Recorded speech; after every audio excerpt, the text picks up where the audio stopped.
आज हमारी माँ बहनें बनाओ संवार कब करती हैं? अल्लाह कहता है शौहर के सामने, बाप के सामने, ससुर के सामने। और ये बनाओ संवार कब करती हैं? जब कहूँ बिहाय में जाए कोई तब, या कहूँ मेला में जाए कोई तब। अब बताओ वहाँ मेला में बन संवर के जाती हैं या शादी में, और कोई से मुस्कियाई बतियाने को मर्दवा देख ली बहुएं से दूरी बन जाती। अब वो ठोकर मारता है कि हुए जा रे जिसे तू मुस्कियात रहा, जा हुए जा, यहाँ का करे। नफरत की सूरत पैदा हो जाती। क्यों? हमारी माँ बहनों ने कुरान के उसूल को छोड़ दिया, घर में नहीं बन संवर के रहती हैं। उसके बाद जाइए मदरसा में, कहे मौलाना साहब तेने कुछ बनाए दे, पूछो कहा बात, तो कहीं हमरे गुडवा कब्बा के तो हमरे लग निगाह नहीं उठा था। अब बताओ महीना नहाई हो ना तो निगाह उठी है, ना कपड़ा बदली है, ना नहीं मालूम होते सिरदीन हुए घर में रहा था। और जहाँ बनने संवरने का हुक्म कुरान ने दिया वहां सिरदीन बन के रहती हैं, और जहां मना फरमाया कुरान ने वहां बनाओ संवार करके जाती है। ए मेरी माँ बहनों, तुम मदरसा हो, मदरसा से जैसे दीन मिलता है ऐसे माँ औलाद के लिए मदरसा है। हुजूर फरमाते हो तुलबुल इल्मा मिनल महदी, माँ की गोद से इल्म हासिल करो। और से पाक हाफिज हुए थे माँ की गोद ही से। तो बोलो बाबा फरीदुद्दीन गंज शकर नमाजी बने थे माँ की गोद से। और आजकल की माँ अल्लाह रहम फरमाए, कल की माएँ थी जो अपने बच्चे को अपने सीने पे लिटा के दरूद की थपकियां देती थी कि सो जाओ या मुस्तफा कहते कहते, खुले आंख सल्ले आला कहते कहते, कि बेटा सो तो मुस्तफा के नाम पर, उठो तो मुस्तफा के नाम। दरूद की थपकियां देती थी। और आजकल की हमारी माँ बहन जहाँ लड़का रोए लगी वो उठाए बिस्तर पटकी है तक भदर भदर पिटी है, ये सो जा खनत मनत भी कौड़ी पायो कौड़ी लेके गंग बहायो गंगा माता बारू दिन बारू लेके भुजवक दिया भुजवा में लावा दे लावा लेके खीर बनाए। अल्लाह जाने कहाँ से आज के लिए कलमा पूछो तो कलमा नहीं जानी, अगर पढ़ाओ कहो ला इलाहा इल्लल्लाह करिए, कलमा नहीं याद करिए। अल्लाह जाने कहानी कहाँ से याद कर ले। हम तो देहाती आदमी छोड़ कहानी ने इतनी लंबी कहानी याद की, इतनी देर तक पीटा देंगे लड़का डर कर मारे सो जा, बड़ी देर तक कहा कि नहीं कहीं सो जा खनत मनत भी कौड़ी पायो कौड़ी लेके गंग बहायो गंगा माता बारू दिन बारू लेके भुजवक दिया भुजवा में लावा दे लावा लेके खीर बनाए, सब घर कहन खाने बिलैया कहे छू तब फूंक छोड़ा। तो बताओ लड़का मुसलमान बनी जिके महतारी इतनी बड़ी झूठीन कि खीर बनावा सब घर कहन कहानी बिलैया कहे। बताओ हम बुढ़ाए के आज तक कहानी बिलैया नहीं देख पावा, अई रोज खीर इनका रोज कहानी बिलैया मिला था। अल्लाह जाने बिलैया कहानी रहा था कि खुदे कहानी रहा था। जब माँ झूठीन होगी तो लड़का फराडी नहीं बनेगा तो क्या होगा।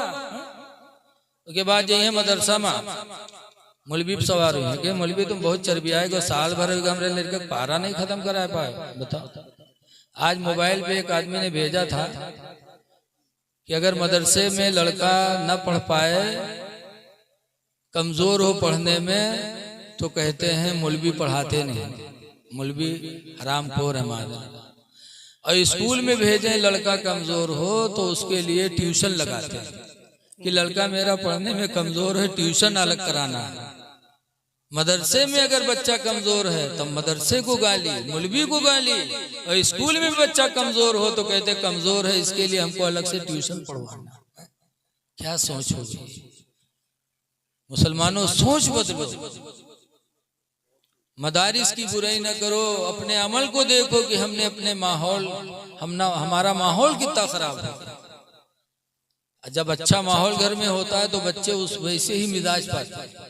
एक हदीस शरीफ है, अना आयशा कालत अमरना रसूलुल्लाह सल्लल्लाहु अलैहि वसल्लम अबी बनाइल मस्जिद।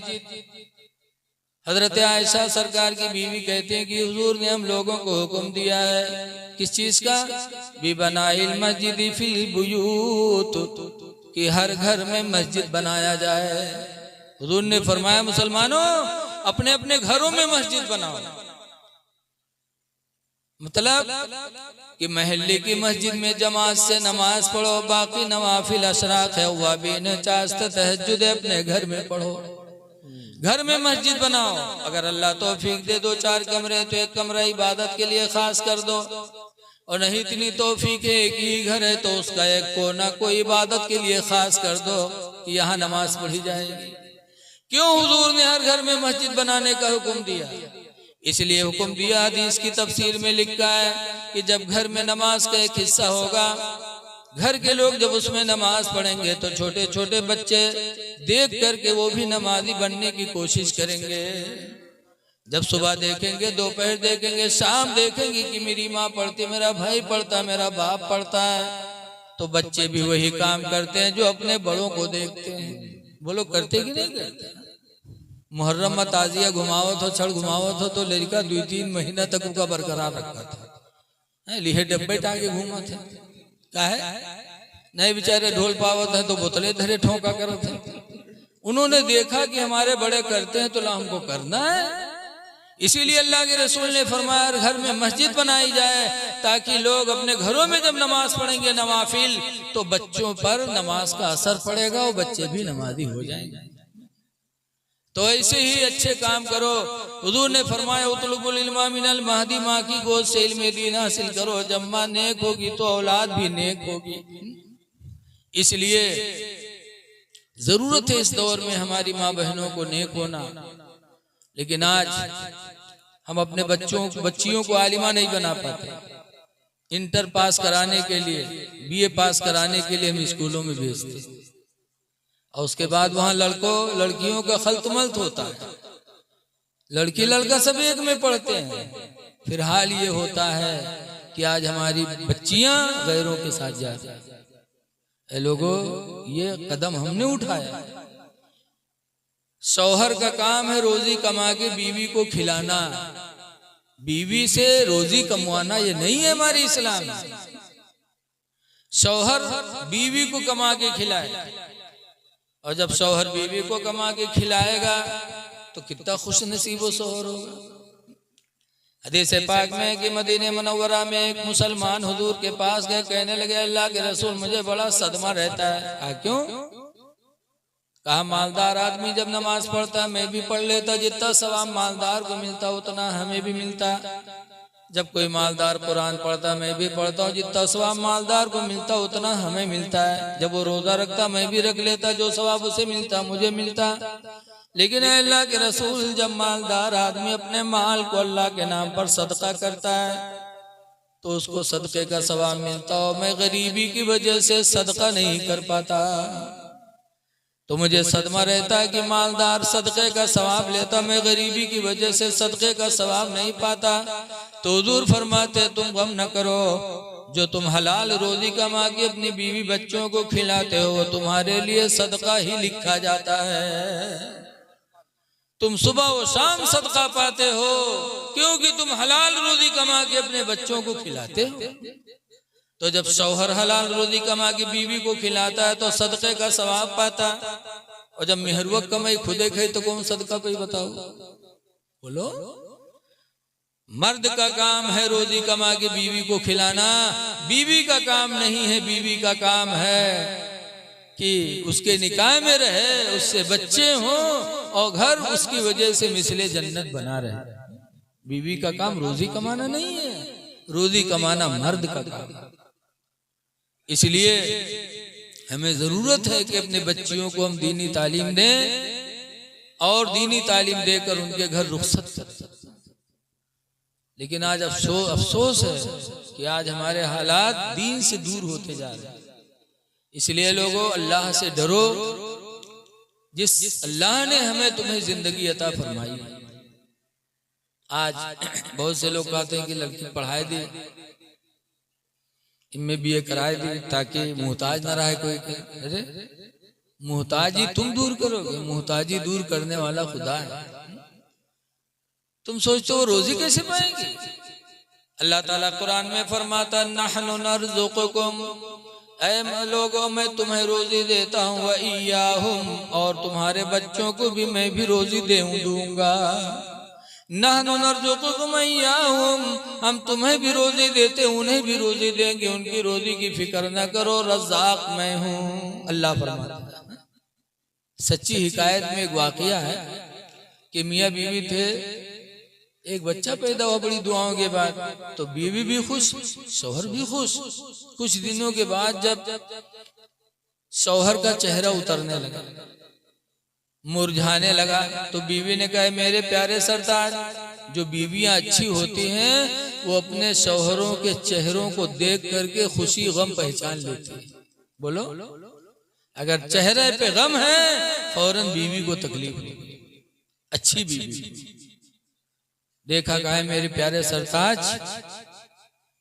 चेहरा गमगीन रहता है। कहे मेरी बीवी औलाद नहीं थी, औलाद की फिक्र थी, अल्लाह ने औलाद दे दिया तो औलाद की खुशी थी, लेकिन अब मेरे बच्चे के मुंह में दांत उग गए हैं। अब मुझे फिक्र है कि मेरे बच्चे का काम दूध से नहीं चलेगा, अब मेरे बच्चे के लिए रोटी की भी जरूरत पड़ेगी। इसी गम में रहता हूँ कि अपने बेटे के लिए रोजी कहाँ से लाऊंगा। इसी गम में मैं रहता हूँ कि बच्चे के लिए रोटी की तलाश होगी। तो बीवी कहते, मेरे प्यारे सरताज तुम गम क्यों करते हो? जिस खुदा ने मेरे बच्चे के मुंह में दांत उगाए हैं वही खुदा मेरे बेटे के लिए खाने के लिए रोटी भी पैदा फरमाएगा। जो खुदा ने दांत दिया है वही खुदा रोजी भी देगा।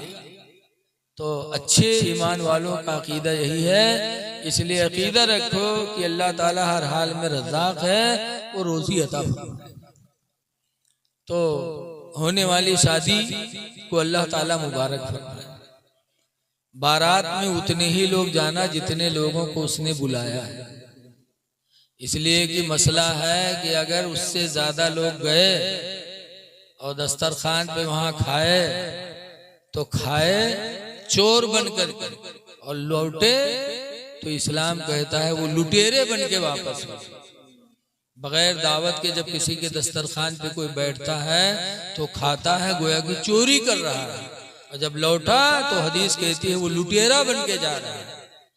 तो ज्यादा मत जाना, जितने लोगों को बुलाए उतने ही लोग जाएं, ताकि न लुटेरे बनो, न चोर बनो, न अल्लाह नाराज हो, न रसूलुल्लाह नाराज हो, और रिश्तेदार भी नाराज न हो। इस्लाम ने रिश्तेदार का बड़ा हुक्म बताया, जहाँ बताया वबिल वालिदैन ihसाना, वालिदैन के साथ अच्छा बर्ताव करो, वहीं पर आगे फरमाया वज़िल कुर्बा वल यतामा वल मसाकीन, माँ बाप के साथ अच्छा बर्ताव करो, वज़िल कुर्बा और रिश्तेदारों के साथ, और यतीमों के साथ, और गरीबों के साथ। तो उन्हीं में रिश्तेदार भी है। अब अगर मांग लिया कि नहीं हमको मोटरसाइकिल चाहिए, अब वो कहाँ से लाके देगा वही जानता है, कितना बोझ उसके ऊपर है वही जानता है। आज जहेज मांगा जाता है, मांगो ना, तुम्हारा रिश्तेदार है। कुरान कहता है रिश्तेदार के साथ अच्छा बर्ताव करो, उसके साथ हुस्ने सुलूक करो, जैसे माँ बाप के साथ हुस्ने सुलूक करते हो, रिश्तेदार भी तुम्हारा उसके साथ हुस्ने सुलूक करो। जहेज मांगकर उसको कर्जदार बना दिया, फिर ये रिश्तेदारी कहाँ रही? रिश्तेदारी नहीं रही, आपने उसको रिश्तेदार नहीं समझा। जब उसको आपने कर्जदार बना दिया, गमगीन बना दिया, लोग सोचते नहीं। हमारी बड़ी लड़की की शादी थी, तारीख लेने लोग आए, उसमें हाजी साहब भी आए थे, माशाल्लाह बहुत अच्छे हाजी थे। उनकी बात आज भी हमारे दिलों में नक्श है। खा पी के बैठे तो मैंने कहा भाई कोई चीज की मांग फरमाइश कुछ हो तो उसको बता दीजिए। तो हाजी साहब नाराज हो गए, कह रहे मौलाना साहब आप आलिम आदमी ऐसी बात करते हैं। हमने कहा नहीं, हालात हैं जमाने के, पता चले बाद में वो चीज आए सामने मैं न दे पाऊं। तो हाजी साहब ने कहा मौलाना साहब आप कैसी बात करते हैं? क्या आपके पास औलाद से भी कीमती कोई चीज है?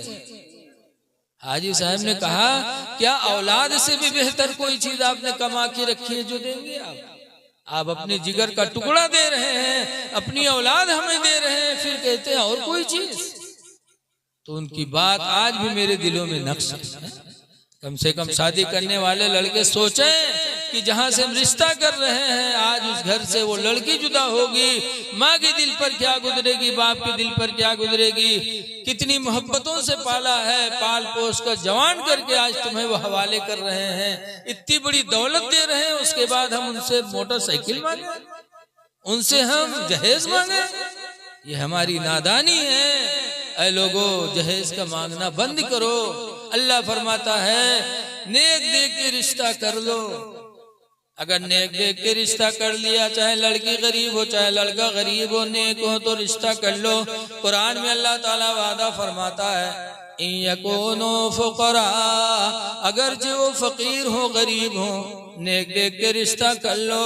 अल्लाह फरमाता है युगनिहुमुल्लाहु मिन फज़लिही, अल्लाह उन लोगों को अपने फजल से माला माल बना देगा, अल्लाह माला माल कर देगा।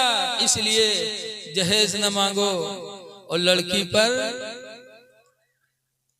को ठेस न पहुंचाओ। जैसे ये तो चुड़ैलिन सास बहुत होते हैं, बुढ़िया बड़ी चुड़ैलिन होते हैं। बात जौन काम है कहे जा लेके ही रहा वहां से लेके ही हो तो लेट, पलंग खटिया लेटी हो तो खटिया सुतार दी, रजई बोल ली तो रजई छोड़ ली, कहीं अपने मन ले रहा है मादल्ला। अरे वो आई है, तुम्हारा हक है कि उसको हर चीज पूरा करो। इसलिए कि निकाह में वादा किया जाता 11,000 रुपया महर अलावा नानो नफका के, तो जो भी उसकी जरूरत है पूरा करना शौहर पर वाजिब है। लिहाजा ये बोलियां कभी ना बोली जाए। और जब बहू घर में आए तो सोचो कि हमारी एक औलाद आई है, उसको एक घर छूटा है, दूसरा घर मिला है, कोशिश करो कि उसको एहसास ना हो। लेकिन आज अगर बहू आवत है तो सबसे पहले उसका धोबिन बनावत है, सबसे पहले वो कपड़ा धोवे, शौहर के, सास ससुर के, जेठ के, देवर के। वही में यह नंदा उतरा लागत है, नंदो लोग उठा उठा जंपर फेंके लागत है। बताओ, बहू लाए होगी, धोबिन लेके आए होगे क्या? अगर आपको पूरे घर भर का कपड़ा धुलना पड़े तो आपको तकलीफ नहीं होगी? जब आप अपना कपड़ा नहीं धो सकते हो तो वो भी एक इंसान है, उससे घर भर के कपड़े धुलवा रहे हो। तुम्हारे घर में आई है, उसे भी आराम के सांस लेने दो, उसको भी अपनी औलाद समझो, तो इंशाअल्लाह उसके दिल ही है, पत्थर नहीं है, वो भी सास को माँ मानने के लिए तैयार हो जाएगी, ससुर को बाप मानने के लिए तैयार हो जाएगी। लड़कियों को तकलीफ नहीं देना चाहिए, इनके ऊपर रहम करो, अल्लाह ताला आप पर रहम फरमाए। बस मैं यही कहना चाहता हूँ कि अल्लाह लड़की दे तो लड़का दीनदार तलाश कर।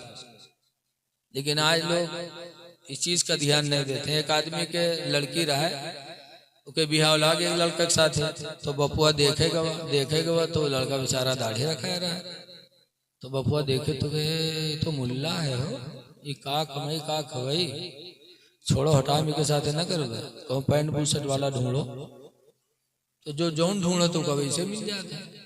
कहा था अगर हलाल रोजी मंगी हो तो हलाल अल्लाह देगा, हराम खाने की कोशिश करोगे तो हराम मिलेगा। जो चीज चाहोगे अल्लाह ताला की तरफ से चीज तुमको मिल जाएगी। बहरहाल वो कहे कि कोई पैंट बुशर्ट वाला ढूंढे के साथ है ना करेगा, तो मिल गया पैंट बुशर्ट वाला।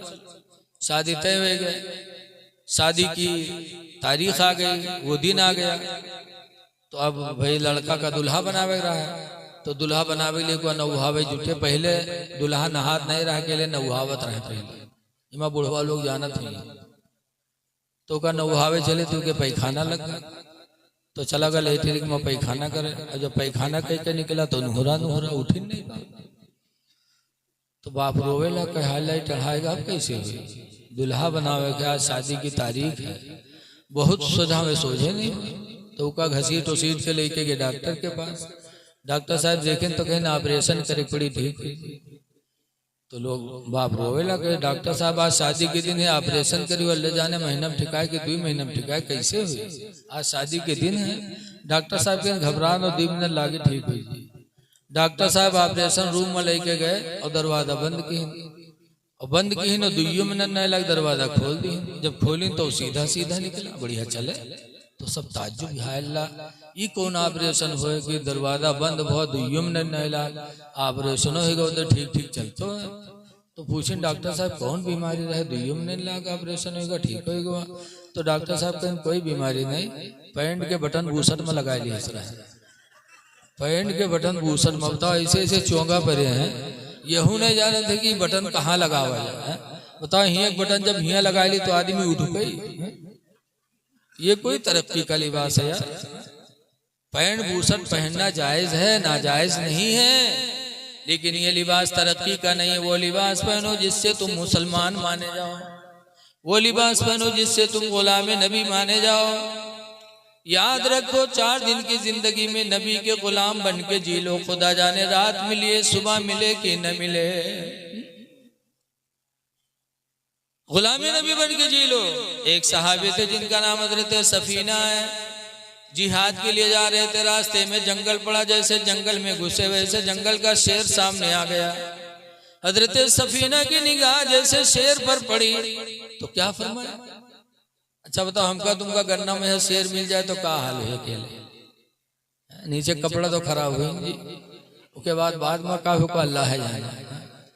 लेकिन हमारे रसूलुल्लाह के सहाबी हजरत सफीना, जब जंगल में शेर मिला तो हजरत सफीना शेर से क्या कहते हैं, या अबल हारिस, ऐ जंगल के शेर, अना मौला रसूलिल्लाह, मैं रसूलुल्लाह का गुलाम हूँ। ये नहीं कहा मैं हाफिज जी हूँ, ये नहीं कहा मौलाना हूँ, ये नहीं कहा हाजी हूँ, इबादत को नहीं तस्करा किया, बल्कि उनको फख्र हुआ नबी की गुलामी के ऊपर।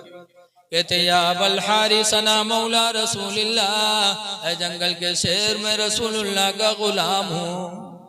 जैसे शेर ने सुना नबी के गुलाम है, बुखारी की हदीस में फाक़बल अल असद बसबसतन, वो शेर उनकी तरफ बढ़ा दुम को हिलाते हुए, वक़ब्बला क़दमैहि, और आकर के पैरों को चूमा, वक़ामा माहू, और उनके साथ खड़ा हो गया, वसारा माहू, और सफीना के साथ साथ वो शेर जंगल में चलने लगा।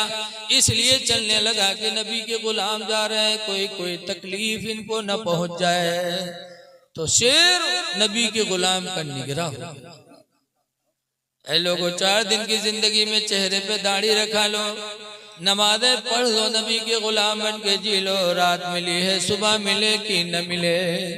जैसे किसी कहने वाले ने कहा है कि कोई गुल बाकी रहेगा ना चमन रह जाएगा, और एक रसूलुल्लाह का दीने हसन रह जाएगा। हम सफीरो बाग में कोई दम के चहचहे, बुलबुलें उड़ जाएंगी सोना चमन रह जाएगा। आपसे गुजारिश है नमाजों की पाबंदी करो, नमाज के बगैर अल्लाह ताला हमसे आपसे राजी नहीं होगा। नमाज पढ़ो, नमाज कितनी अहम चीज है आप लोग बराबर सुनते हो, जानते हो कि बगैर नमाज के खुदा राजी होगा ही नहीं।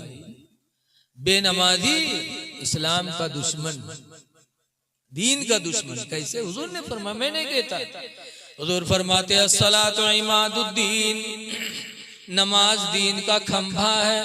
फमन अकामहा फकद अकामद्दीन, तो जिसने नमाज पढ़ ली उसने दीन का खंभा गाड़ दिया। वमन तरकहा, और जिसने नमाज को छोड़ दिया, फकद हदमद्दीन, तो उसने दीन को ढा दिया। नमाज छोड़ने वाला गोया कि दीन को ढा रहा है। इसलिए मैं गुजारिश करता हूं नमाज पढ़ो, अल्लाह को राजी करो। दुआ है कि अल्लाह ताला इस शादी को मुबारक फरमाए। और आप हजरात से गुजारिश है कि आपस में मिलजुल के रहो, मोहब्बत से रहो, किसी को तकलीफ न दो, बल्कि ये सोचो कि हम रहमतुल लिल आलमीन के उम्मती। किसके उम्मती हो? बोलो। उस नबी के उम्मती हो जिस नबी को अल्लाह ताला ने सारे आलम के लिए रहमत बना के भेजा। तो रहम करो। माँ बहनों से गुजारिश है कि अपने शौहरों को बद्दुआएं न दिया करो। हदीस शरीफ में हुजूर ने फरमाया ईद के मौके पर, या माशर अन्निसा, ऐ औरतों की गिरोह, तसद्दक़ना, तुम सब सदका किया करो। इन्नी रअयतुकुन्ना अक्सरा अहलिन्नारी, इसलिए कि मेराज की रात में मैंने तुम लोगों को जहन्नम में ज्यादा देखा है। कुल्ना व बिमा या रसूल अल्लाह, मदीने की औरतों ने कहा अल्लाह के रसूल हम लोग जहन्नम में ज्यादा क्यों हैं? तो उन्होंने फरमाया तकफुरुनल अशीरा, तुम शौहरों की नाशुक्री करती हो, शौहरों की नाशुक्री। व तकस्सुरुनल लाना, और तुम बद्दुआएं ज्यादा करती हो। नाशुक्री जिंदगी भर खवा पिया कोई बात नहीं, अगर यक्को में यहाँ गड़बड़ाएगी तो कहें सब दिन तू हमारे जू जा रहे है, तो सब दिन हमका जलाए है। बोलो कहती कि नहीं कहती? हमारे पड़ोस में एक मुसलमान है, लेकिन उनका पंडित कहा था, नमाज एक को नहीं पढ़ा था, टोपी कबू नहीं उतारा था, टोपी सब दिन लगाए रहे, सोई है तो टोपी, नमाज एक को नहीं, तो गांव वाले उनका पंडित कहा था।